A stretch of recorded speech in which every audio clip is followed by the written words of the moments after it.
"Yo Rasululloh, menga shunday bir amalni aytingki, u meni jannatga kiritib, do'zaxdan uzoqlashtirsin." Bitta amalni ayting, jannatga yaqinlashtirsin, do'zaxdan uzoqlashtirsin.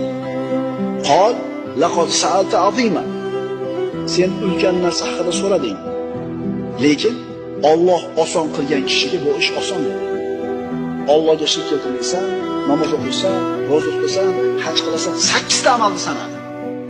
So'ngra aytdilarki, mana shularni hammasini o'zida jamlagan bitta amalni aytaymi?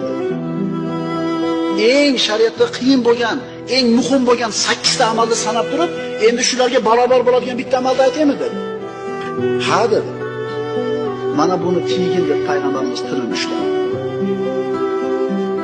Inson tilini tiysa, mana shu 8 ta amalni qilganda savobiga ega bo'ladi.